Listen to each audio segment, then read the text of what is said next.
बोले माँ के प्यार की जय। बोले किशन कन्हैया लाल की जय। लड्डू गोपाल की बोले राधे रानी की। देखिए भक्तों,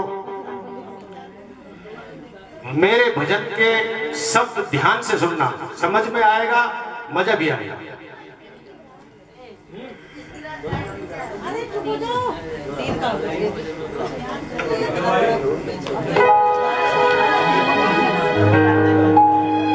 जितना राधा रोई रोई कान्हा के लिए, जितना राधा रोई रोई कान्हा के लिए, कन्हैया उतना रोया रोया है सुदामा के लिए। कन्हैया उतना रोया रोया है सुदामा के लिए। जितना राधा रोई रोई कान्हा के लिए, जितना राधा रोई रोई कान्हा के लिए, कन्हैया उतना रोया रोया है सुदामा के लिए। कन्हैया उतना रोया रोया है सुदामा के लिए। क्यों रोए ठाकुर जी? ठाकुर जी क्यों रोए? किसके लिए रोए? द्वारकाधीश अपने सिंहासन पर बैठे हैं और द्वारपाल आता है, कहता है प्रभु द्वार पर एक भिखारी आया है और आपसे मिलने की अनुमति चाहता है। द्वारकाधीश कहने लगे कि कौन है? प्रभु पता नहीं कौन है, और मैंने कुचैले कपड़ों में आपके द्वार पर खड़ा है। अगर आपकी आज्ञा हो तो वापस भेज दूं उसको। कन्हैया जी ने कहा कि मेरे द्वार पर जो एक बार आ गया वो वापस नहीं जाएगा। इतना सुनकर द्वारपाल हंसने लगा। कन्हैया जी ने पूछा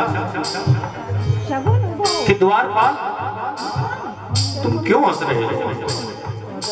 तो द्वारपाल ने कहा कि भगवान वो आपको अपना मित्र बताता है। तो कन्हैया जी ने कहा कि उसने अपना कुछ नाम भी बताया है? तो उसने कहा हाँ, उसने अपना नाम सुदामा बताया है। जैसे ही नाम सुना कन्हैया जी ने सुदामा का, अपने सिंहासन से 10 फुट ऊपर उछल पड़े और नाम सुनकर सुदामा का दौड़ने चले गए द्वार की तरफ। और दौड़ते दौड़ते जब द्वार पर पहुंचे, नजर पड़ी सुदामा पर, तो एक तक वहीं पर ठहर गए और निहारने लगे। दूर खड़े सुदामा को देखा कि ना तन पे जामा है, ना धोती है, धोती है तो फटी हुई, जो उनके अंग को अच्छी तरह नहीं ढक रही थी, और आंखों से आंसू टपकने लगे सुदामा के। यार की हालत देखी तो उसकी हालत में रोया, यार की हालत देखी तो उसकी हालत में रोया, यार के आगे अपनी जान सोचत में रोया, यार के आगे अपनी जान सोचत में रोया। इतना तड़पा तड़प समा परवाने के लिए, इतना तड़प तड़प समा परवाने के लिए, कन्हैया उतना रोया रोया सुदामा के लिए।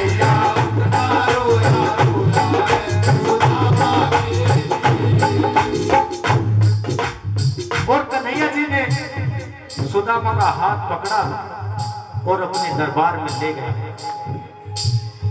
और बैठा दिया अपने सिंहासन पर और खुद ठाकुर जी कहां बैठ गए? सुदामा के चरणों में। और सुदामा के लहूलुहान पैरों को अपनी गोद में रख लिया। पांव के छाले फूट गए जिनसे खून निकल रहा था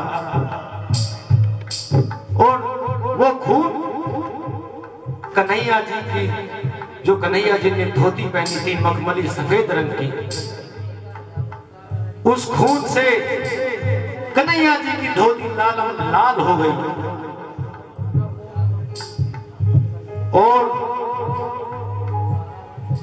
सारी धोती जब लाल हो गई, कन्हैया जी रोने लगे तो दूर खड़ी रुक्मणी ये सब देख रही थी। तो रुक्मणी ने सोचा कि भगवान इनके पैरों में बैठे हैं तो इनके पैर धुलवा दे। तो एक लोटा जल वो ले आती है और कन्हैया जी को कहती है कि प्रभु अपने पुत्र के पैर धुला दो। जैसे ही कन्हैया जी ने जल का लोटा देखा तो उसको याद आ गया। क्या याद आ गया? त्रेता युग में जब प्रभु राम वनवास गए तो उस समय रामचंद्र जी, लक्ष्मण जी और सीता जी को केवट ने अपनी नाव में गंगा नदी पार कराई और गंगा नदी जब पार कराई तो भगवान से एक वादा लिया कि भगवान जब आप वापस आओगे तो मेरी नाव में ही गंगा नदी पार करोगे। और चरण धुलाए, चरणामृत लिया और भगवान को छोड़ दिया। लेकिन जब भगवान रावण का वध करने के बाद वापस आए तो किस चीज में आए बताइए? विमान में पुष्पक विमान में आए। रावण का पुष्पक विमान वो आसमान में उड़ता था, उससे आए और सीधा कहां उतरे? अयोध्या जाते। उनको ध्यान नहीं रहा कि तुमने केवट से एक वादा भी किया था। जब चले गए भगवान अयोध्या तो उन्होंने वहां से अपने मंत्री सुमंत को भेजा कि जाओ सुमंत और उस केवट से कहना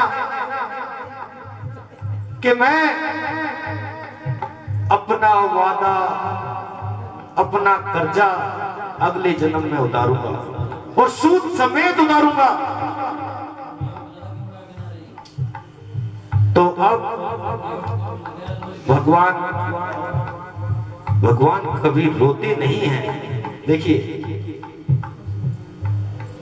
भगवान भगत का सम्मान करते हैं। जैसे रामचंद्र जी ने किया था रावण का, और वैसे ही कन्हैया जी कर रहे हैं सुदामा का।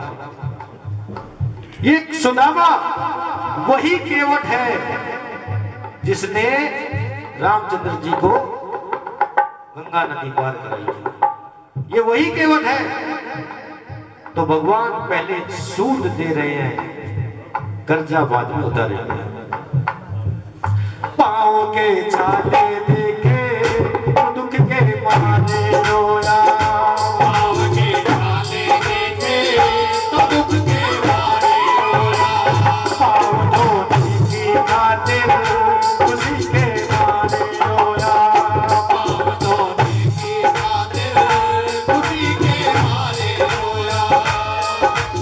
आंसू में भरमाए अब तो जीने के लिए, आंसू में भरमाए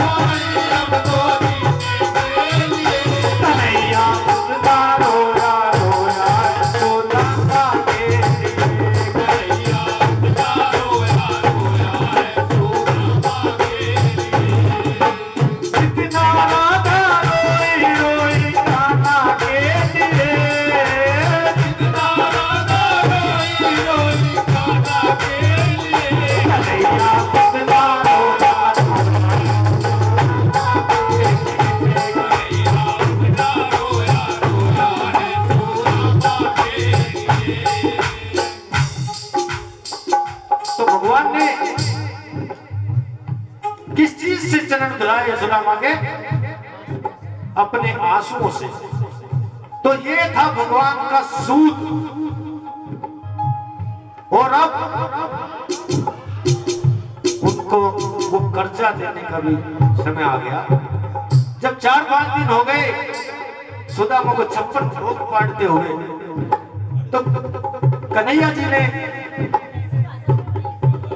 ने सुदामा जी को कहा कि सुदामा,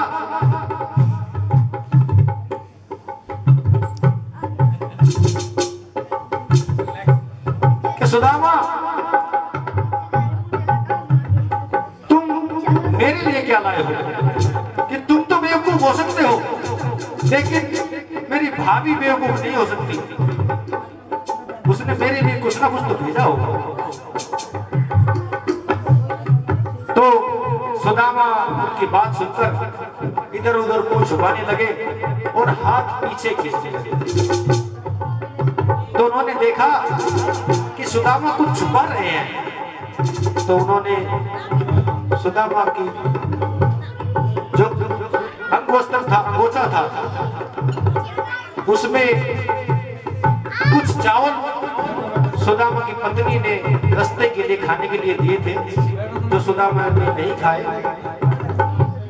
कन्हैया जी ने वो चावल देख लिए। देखिए, ध्यान से सुनिए, आप बात कर रहे हो, समझ में नहीं आएगा।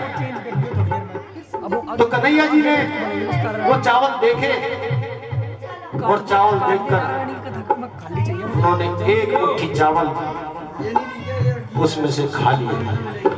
जैसे ही चावल खाए तो एक लोग अपने आप ही अपने आप